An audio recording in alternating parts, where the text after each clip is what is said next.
Hermanos, buenos días, el Señor los bendiga, es un placer estar nuevamente aquí con ustedes, desde el puesto de avanzada de Río Sucio Calda en Colombia, y hoy me ha correspondido el capítulo 11 del libro de Daniel. La verdad es un capítulo muy interesante, es uno de los capítulos más largos del libro de Daniel, tiene 45 versículos, pero la información que encontramos allí es una información muy interesante, prácticamente es un compendio de todo el libro de Daniel, especialmente del capítulo 8, ¿no es cierto? Es un compendio del capítulo 8, amplía el contexto, vamos a ver lo que la palabra de Dios nos dice.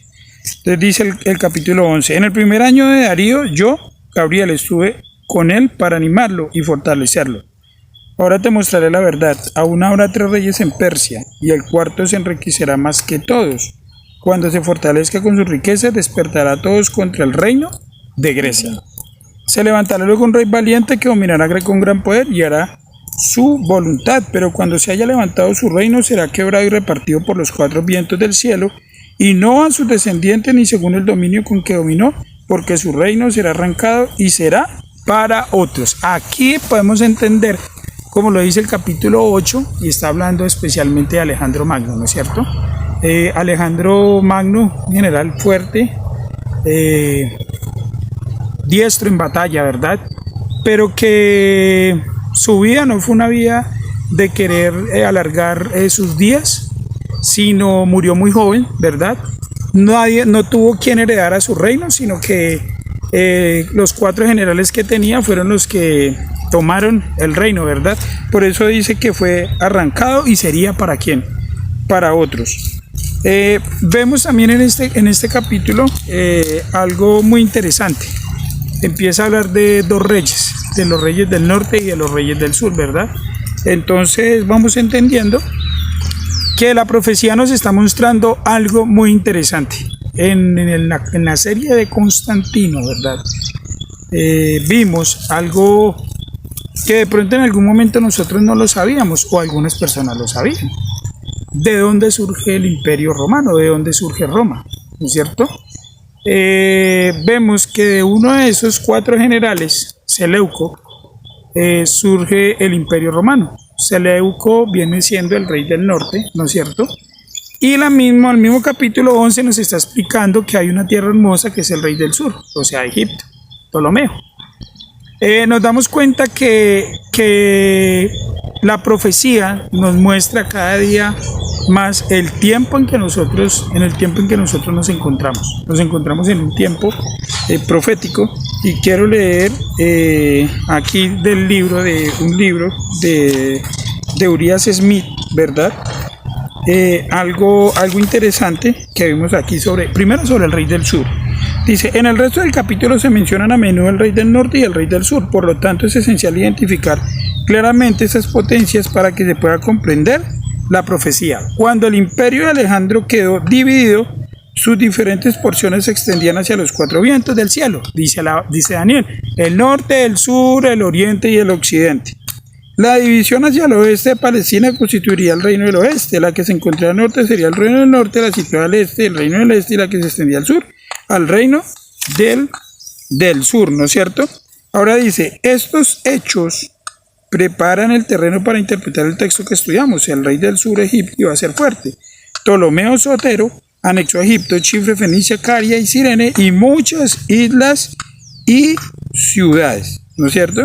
Y Seleuco, Nicator, quien como ya se aclaraba al anexar Macedonia y Tracia a Siria, llegó a poseer 3 de los 4 dominios de Alejandro. Por eso se habla del rey del norte, ¿no es cierto?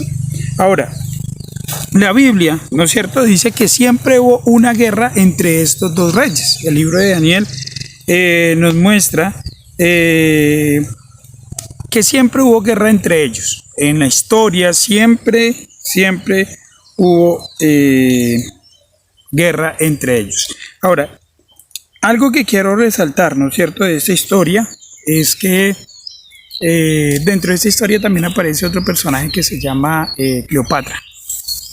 Bueno, es una historia que ustedes pueden ver la película, pueden ver leer el libro, y podemos ampliar más ese contexto de los reyes del norte y de los reyes del sur, ¿no es cierto? Ahora, En lo que yo decía en la serie de Constantino, vemos que de uno de los territorios que Seleuco tomó, estaba Roma, que le hacía las armas, o esa provincia que hacía armas para los otros reinos, ¿no es cierto? Pero mire que ellos mismos empezaron a tomar fuerza, y mire quién llegó a ser y mire quién es hoy en día el Imperio Romano. Dice la palabra de Dios que el versículo 32, con lisonjas hará pecar a los violadores del pacto, pero el pueblo que conoce a su Dios se mantendrá firme y activo. Muchas de las veces nos han querido hacer violar nuestro pacto, ¿no? El pacto que hemos hecho con Dios. Primero, el día que nos bautizamos, y segundo, el pacto de guardar su ley. ¿Cuántos quieren invalidar su ley? ¿Cuántos nos quieren hacer ver que estamos equivocados y guardamos la ley? Pero solamente Dios es el que conoce y el que sabe lo que nosotros tenemos que hacer. ¿Y cuál es hacer la voluntad del Señor? Guardar su ley. Los sabios del pueblo instruirán a muchos y caerán a espada y a fuego, en cautiverio y despojo por algunos días. En su caer recibirán una pequeña ayuda y muchos se juntarán a ellos con lisonjas. Algunos de los sabios caerán depurados, limpiados y emblanquecidos hasta el tiempo del fin, porque aún para esto hay plazo, ¿no es cierto? Y estamos en ese plazo. En el plazo de prepararnos, en el plazo de hacer la voluntad del Señor, en el plazo de dejar de perder nuestro tiempo en cosas que a nosotros no nos edifican. Estamos en el plazo de predicar ese evangelio, de prepararnos, porque sabemos que estamos en la hora del juicio y lo que el Señor quiere es que nosotros estemos con Él y hagamos su santa y divina voluntad. Dice que el rey hará su voluntad y ensoberbecerá y se exaltará sobre todo Dios. Hablará terribles ofensas contra el Dios de los dioses y prosperará hasta que se complete la ira, porque lo que está determinado se cumplirá. Y no podemos decir que no se cumplirá. Mire que las mismas palabras que hay en el versículo 36 del capítulo 11 se dicen en el versículo 10 del capítulo 8 de Daniel. Se engrandeció hasta el ejército del cielo y echó por tierra parte del ejército y de las estrellas y las pisoteó, ¿no es cierto? Vemos cómo este poder quiere seguir dominando el mundo, quiere hablar palabras contra el Altísimo, denigrar del Dios del cielo, decir que es una ley, como lo dijo en algún momento Satanás en el cielo, que la ley era dura, que era una ley pesada, que no necesitaban en el cielo ley. Y eso lo ha enseñado también por todo el tiempo que ha estado, que no necesitamos una ley para ser libres, que nosotros podemos ser libres sin ninguna ley, pero nos damos cuenta que sin ley y todo lo que hacemos, imagínense que no la tuviéramos. Seríamos, mejor dicho, personas que cuántas cosas no haríamos malas. Si las hacemos con una ley que el Señor no quiere que invalidemos, imagínense donde no la tuviéramos. Ahora, el Dios de sus padres no se cuidará, ni el deseado de las mujeres, ni respetará a Dios alguno, sino que exaltará sobre todo. En su lugar honrará al Dios de la fortaleza, Dios que sus padres no conocieron, honrará con oro, plata, piedras preciosas y costosos dones. Con el Dios ajeno que conocerá, aumentará la gloria de los baluartes de las fortalezas, colmará de honores a quienes lo reconozcan, dándole dominio sobre muchos, le repartirá la tierra como recompensa, ¿no es cierto? Aquí está hablando de este poder político religioso en el cual estamos en este tiempo. Existió en un tiempo de la historia, pero sigue existiendo, está recobrando su poder, su herida está siendo curada.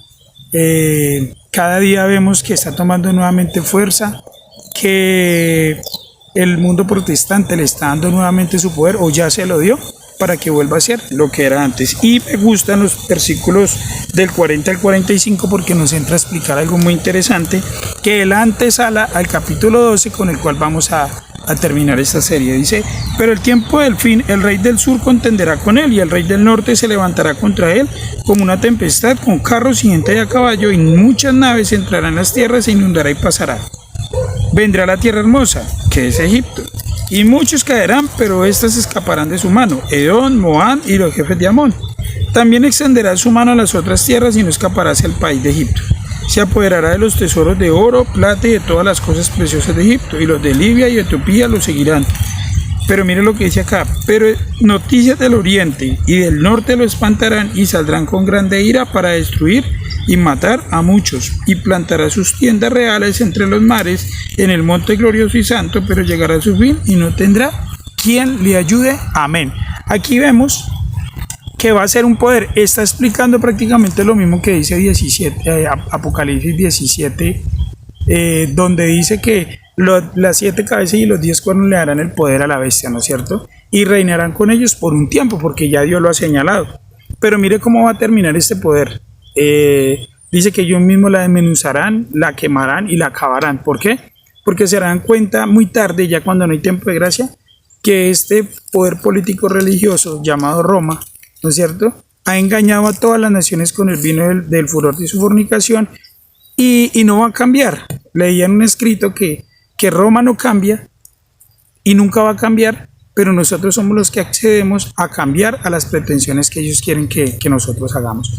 Entonces, mire, en esta corta explicación, cómo vemos que el Señor en su infinita misericordia nos está mostrando todo lo que quiere hacer y cómo nosotros debemos de prepararnos para honrar y glorificar su santo nombre. Hermanos, que el Señor los bendiga. Vamos a orar para terminar con esta explicación. Padre Celestial, gracias te damos por este día. Gracias te damos por la vida, la salud y todo lo que nos das. Gracias te damos por tu palabra, porque sabemos que sin ella nosotros no somos nada. Gracias porque nos has dejado en ella lo que necesitamos aprender, lo que necesitamos saber. Y te pido que nos ayudes, nos cuides en todo lo que hagamos y que hagamos de ella el tesoro más sagrado, Padre. Sigue bendiciendo esta serie. Ya queda un solo capítulo, el capítulo 12, y que hayamos aprendido, Padre Santo, de todo lo que tú tienes preparado para nosotros. Estas bendiciones y muchas más te las pido en el nombre de tu Hijo amado. Amén y amén.